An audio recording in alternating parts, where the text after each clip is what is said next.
오늘은 이제 인생의 문제들이냐 생명의 근원이냐 이 부분에 대해서 다루도록 하겠습니다. 이게 무슨 말이냐 하면요. 어떤 독자가 이렇게 질문을 했습니다. 표준 킹제임 성경을 잘 읽고 있습니다. 잠언 4장 23절에서 개역 성경과 번역이 완전히 다른 것을 발견했습니다. 킹제임 성경과 현대 영어 성경들도 다 다르더군요. 마음에서 인생의 문제들이 나온다는 번역이 맞는지 아니면 생명의 근원이 나온다는 번역이 맞는지 설명 부탁드립니다. 이렇게 했습니다. 자, 무슨 말이냐 하면은요. 이 잠언 4장 23절에 보면 열심을 다하여 너의 마음을 지키라 이 유명한 구절이 나오죠. 근데 이 이유에 대해서 성경은 말합니다. For 이는 뭐뭐 하기 때문이다. 자, 왜 마음을 지켜야 되느냐? 인생의 문제들이 거기에서 나오기 때문이라. 자, 마음에서 온갖 문제들이 생기죠. 사실 이것은 성경뿐만 아니라 많은 사람들이 특히 심리학자들이 많이 말하는 것인데 대부분의 걱정과 불안과 스트레스와 이런 것들은 실제로 일어나는 일보다는 대부분의 마음의 생각들과 이 걱정 때문에 만들어내는 것이라고 하죠. 자, 그뿐만 아니라 그러니까 어려움을 당해도 마음이 평안으로 지켜지면 사실 이것은 큰 어려움도 아니에요. 어린아이에게 사탕을 빼앗기는 것은 큰일일 수 있지만 어른에게 사탕을 빼앗기는 것은 아무 일도 아닐 수 있죠. 마찬가지입니다. 자, 그래서 여기서 이제 마음을 지키라 heart고요. 인생의 문제들 issues of life. 우리 issue라는 말 영어인데도 불구하고 요즘 한국인들이 많이 익숙해진 말들이죠. 뭐 뉴스라든지 신문에도 이것은 이슈다. 그러면 뭐냐면 이게 문제가 되는 내용이다. 그래서 이슈다. 이런 내용들이 나오죠. 그래서 이런 부분에 대해서 이제 성경은 분명하게 마음이 인생의 문제들의 근원이다. 인생 문제들이 마음에서 나온다. 마음을 잘 지키면 문제들이 해결이 된다라는 거죠. 자, 그런데 이제 개역 성경에서는요. 무릇 지킬 만한 것보다 더욱 내 마음을 지키라 하면서 생명의 근원이 이에서 남이라 하면서 완전히 이제 번역이 달라집니다. 내용이 달라지죠. 이게 무슨 말이냐면 생명의 근원이 마음에서 나온다. 아까는 인생의 문제들이 마음에서 나온다. 여기서는 생명의 근원이 마음에서 나온다라고 했어요. 자, 실제로 이제 NCB라고 해서 이제 뉴 카톨릭 성경을 보면 새 카톨릭 성경이죠. Flow the wellsprings of life 해서 이 삶의 이 원천이 흘러나온다. 이렇게 표현을 했습니다. 그러니까 근원과 비슷한 말이죠. 그리고 뉴 킹제임스 성경이라고 하는 이름은 킹제임스 성경을 갖다 붙였지만 뉴 킹제임스 성경이라 하는 영어 성경도 사실은 킹제임스 성경을 왜곡을 한 것이죠. 이렇게 스프링이라는 말을 집어넣었어요. 그래가지고 흘러나온다라는 표현으로 썼고 그다음에 뭐 다른 영어 성경들에도 이런 형태로 썼습니다. 자, 그리고 이제 킹제임스 성경에서 번역했다라고 하는 한국어 성경들 중에도 이 부분을 인생의 문제가 아닌 생명의 산물들, 아까 생명의 근원이 나온다라는 것과 비슷한 맥락에서 생명의 산물들이 거기서 나온다라고 한 성경들이 있죠. 자, 그러면 이게 이제 두 가지 관점이에요. 이 마음에서 인생의 문제들이 나오는 건지 아니면 생명의 산물들. 그러면은 완전히 부정적인 것과 긍정적인 것으로 나오죠. 생명의 산물들 또는 근원이면 굉장히 긍정적이에요. 생명이 나오는 거죠. 쉽게 말하면. 그런데 부정적으로 인생의 문제들이 나오면 부정적인 것이 나오는 거예요. 쉬워요. 마음에서 부정적인 것이 나오느냐 생명이 나오느냐 이 문제죠. 자, 그래서 개역 성경을 번역을 옹호하는 편의 입장에서 첫 번째로 얘기하는 것 중에 하나가 이 heart가 마음뿐만 아니라 심장으로도 번역이 될 수 있잖아요. 우리도 이제 그렇게 많이 이해를 하잖아요. 우리는 이제 근데 이 용어가 하나로 지정돼 있습니다. 마음 또는 심장이에요. 하지만 이제 우리나라 사람들도 이렇게 말하면은 마음을 말할 때가 있고 하는 연결돼 있다는 건 알긴 하지만 영어에서는 마음이나 심장이나 다 heart예요. 그래서 심장도 의미할 수 있기 때문에 심장이 피를 생성하는 곳이잖아요. 그러니까 성경에서 생명은 육체의 생명은 피에 있다 그랬으니까 피를 생성하는 곳이니까 생명의 근원이다. 생명을 솟게 만드는 산물들이다. 이렇게 얘기를 하는 거예요. 자, 뭐 이렇게만 보면은 그럴듯하죠. 맞을 수 있어요. 이것만 보면은 그렇게 이해할 수 있는 번역이 될 수도 있습니다. 그런데 많은 것들을 간과한 주장입니다. 자, 보면 heart를 심장으로 볼 때 문제가 뭐냐면 이제 아까 내 마음을 지키라 그랬죠. 그렇게 되려면 생명의 근원을 heart로 볼 때 하려면 번역을 내 심장을 지키라로 번역이 바뀌어야 돼요. 그렇죠. 마음에서는 피가 안 나와요. 마음에서는 피가 나오지 않고 심장에서 피가 생성이 되기 때문에 정말 그 주장이라면 이것은 내 심장을 지키라가 돼야 됩니다. 그렇게 했을 때는 갑자기 마음을 지키라는 영적 교훈에서 심장을 지키라는 의학 잡지가 되는 거예요. 의학 잡지에서 자주 그러죠. 심장을 잘 지켜야 된다고. 그 문제가 돼버리는 거예요. 우리 잠언 전책 맥락과도 맞지 않는 것이 돼요. 그래서 만약에 정말 그렇게 주장하고 싶으면 이 heart를 심장으로 바꿔야 됩니다. 네. 자, 이런 문제가 첫 번째로 있고요. 두 번째는요. 또 너무 당연한 건데 이 잠언 4장이었잖아요. 4장 23절이었는데 4장에서 마음이 3번 나옵니다. 이 마음 3번 나올 때 다 심장이 아닌 마음으로 다룹니다. heart가 3번 나오는데 다 마음으로 다룬다는 거예요. 너의 마음으로 하여금 나의 말들을 간직하게 하라 라고 했어요. 마음은 하나님의 말씀을 간직할 수 있지만 심장은 말씀을 간직할 수가 없어요. 그렇죠? 그리고 잠언 4장 21절 바로 2절 전의 문맥도 그 말들은 내 마음 한가운데 그 말들을 내 마음 한가운데 간직하라. 자, 이것도 마찬가지죠. 심장은 하나님의 말씀을 간직할 수 없으나 마음은 하나님의 말씀을 간직할 수 있죠. 자, 그래서 명확하게 이 잠언 4장뿐만 아니라 잠언 전체의 문맥은 하나님께서 우리 물리적인 심장에 관심을 둔 게 아니라 우리의 마음에 관심을 둔 것이 잠언의 핵심이잖아요. 그러니까 지혜의 책이라고 부르는데 지혜는 이 마음을 어떻게 관리하느냐 여기에 있다 해도 과언이 아닌데 여기에 대한 문맥인데 갑자기 심장의 문맥으로 가면 안 되겠죠. 자, 그래서 이런 문제들이 생기고요. 그러면 성경적으로 마음에서 인생의 문제들이 나온다라는 것이 왜 맞는 번역인지 성경 전체와도 조화가 이루어져야 되겠죠. 성경은 이렇게 분명히 말합니다. 예레미야서 17장 9절 마음은 만물보다 속임수로 가득하고 극도로 사악하니 누가 마음을 알 수 있으리요? 라고 했습니다.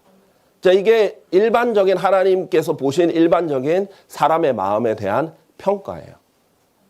만물보다 속임수로 가득하고 극도로 사악하다. 이것이 하나님이 마음에 대한 평가이기 때문에 이 마음에서 온갖 죄들도 나오고 악한 것들이 나온다라는 거예요. 그래서 마가복음 7장 20절에서 22절 보면 예수님께서 직접 이렇게 말씀하셨죠.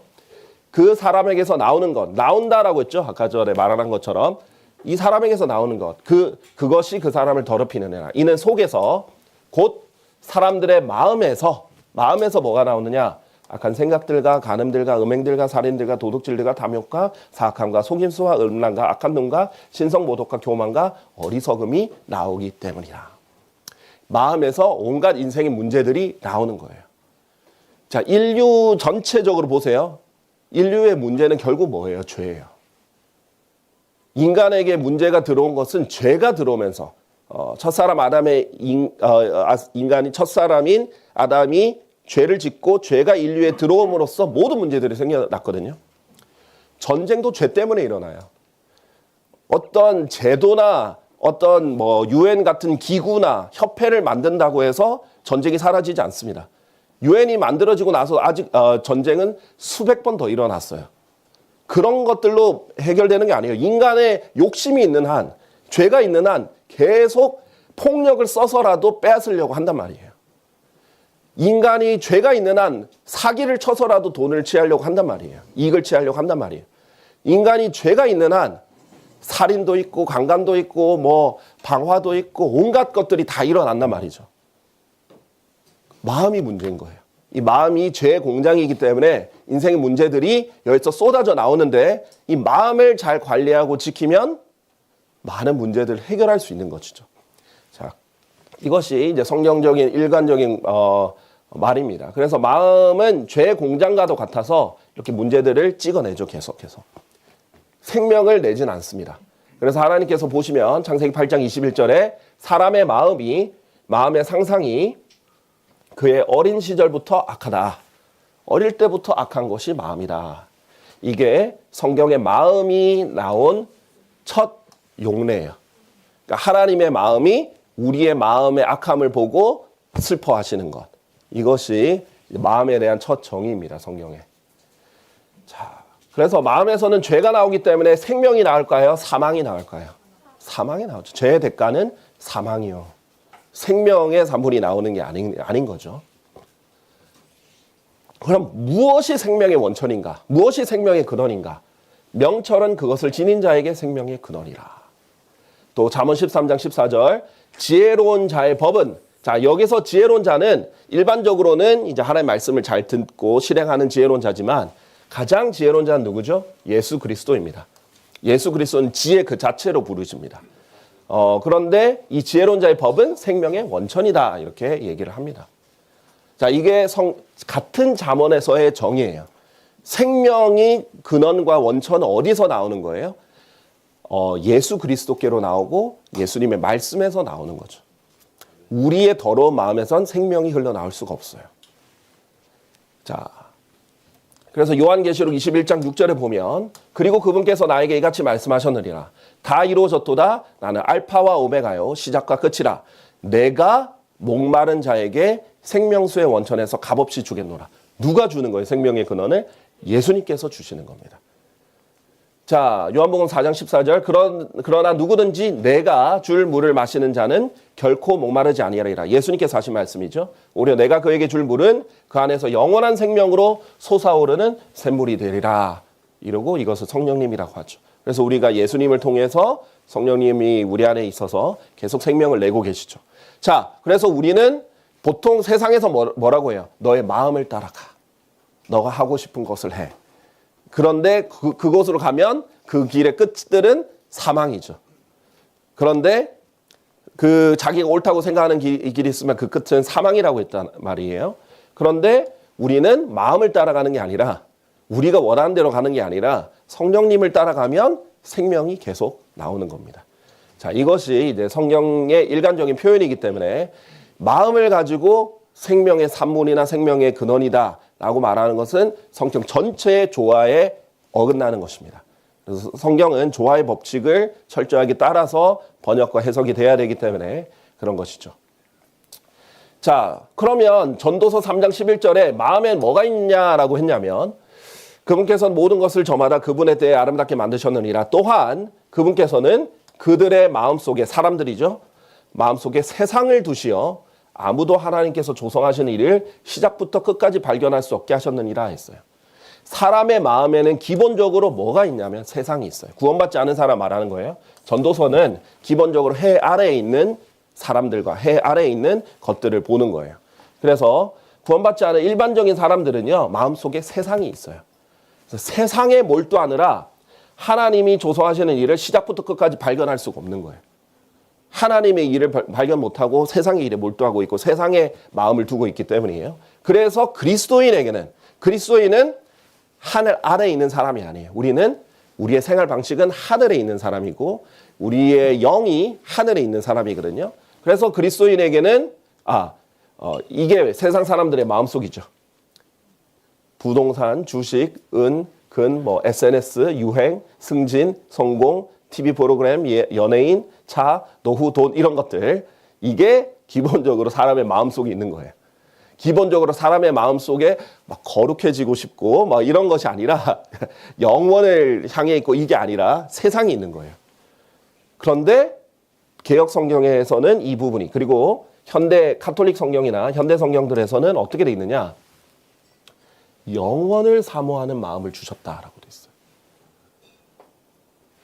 그러나 하나님이 하시는 일시 중 사람을 측량할 수 없게 하셨다. 이렇게 해서 완전히 다른 문맥을 했습니다. 자, 완전히 다르죠. 세상을 마음속에 두신 거랑 영원을 사모하는 마음을 주신 거랑 다르다는 거예요. 이건 전도서는 특히 주제가 뭐예요? 구원받은 사람이 아니라 해 아래에 있는 일반적으로 구원받지 않은 사람에 대해서 말하는 건데, 구원받지 않은 사람 마음속에 영원이 있는 게 아니라 세상이 있는데 이렇게 완전히 바뀌어버렸습니다. 영어로도 달라요. NIV를 보시면 뭐가 있다고? Eternity, 영원이 있다라고 말을 했죠. ESV에도 영원이 있다. 자, 이런 풍조가 뭐냐면 사람의 마음에 대해서 긍정적으로 보는 풍조예요. 이 현대의 성경들은요, 현대의 심리학과 현대의 간조에 있어서 사람의 마음을 긍정적으로 봐요. 그리고 행복하려면 마음을 따라야 된다고 봐요. 그런데 성경은 마음을 철저히 부정적으로 봅니다. 자, 그래서 그리스도인은 하늘 아래에 있는 사람이 아니라 이제 하늘 위에 있는 사람으로서 땅에 있는 것들이 아닌 위에 있는 것들에 너희의 애정을 두라라고 명령을 받았죠. 우리도 이렇게 부지런히 노력하지 않으면 육신을 입고 있기 때문에 땅에 있는 것들에 애정을 두게 되고 마음속에 세상이 있게 되기 때문에 그런 것입니다. 자, 요한일서 2장 16절에는 분명히 성경에서 세상 속에 있는 모든 것이 육신의 정욕, 안목의 정욕, 인생의 자랑이다. 아버지께 속한 것이 아니라 세상에 속한 것이다 라고 분명히 말하고 있어요. 자, 그러면 이런 세상에 있는 모든 것이 일부가 아니라 90%가 아니라 모든 것이 육신의 정욕, 안목의 정욕, 인생의 자랑이라면 이 마음에 세상이 들어가 있다 했잖아요. 그러니까 여기서 나오는 것도 부정적이겠죠. 네, 그럴 수밖에 없어요. 이게 문제인 겁니다. 자, 그런데 마음에 구원받지 않은 사람이 마음에 막 영원을 사모하는 게 있다 그러면 이 사람들은 다 영원을 사랑하니까 영원한 것을 위해 살아갈 거 아니에요. 근데 우리가 눈으로 보잖아요. 구원받지 않은 사람들이 영원한 것들을 위해서 살아갑니까? 아니요. 눈앞에 있는 이익을 위해서 살아가요. 눈에 보이는 세상을 위해서 돈을 쫓으면서 인생을 다 투자를 합니다. 성경의 진리는 우리 눈으로 보는 거잖아요. 눈으로 보면 어느 게 맞겠습니까? 그렇죠? 자, 그래서 이런 것들이 이제 차이가 있는 것이다 라고 말씀을 드립니다. 자, 야고보서 3장 6절에는 혀는 불이요 죄악의 세상이라 라고 했는데 성경의 원리는 마음에서 넘쳐나는 것, 이것도 마음에서 나오는 것이죠. 통로가 어디예요? 입이에요. 마음에서 넘쳐나는 것이 입이 말하는 건데 이 혀가 그래서 죄악의 세상을 내뿜는 것입니다. 세상이 악한 것은 사람의 마음 때문이에요. 그래서 여기서는 절대 생명이 나지 않고 사망이 나오고 인생의 문제들이 여기서 나온다라는 것이 성경의 결론이다라는 것을 말씀드리면서 오늘 이 질문에 대한 답은 여기까지 하도록 하겠습니다. 감사합니다.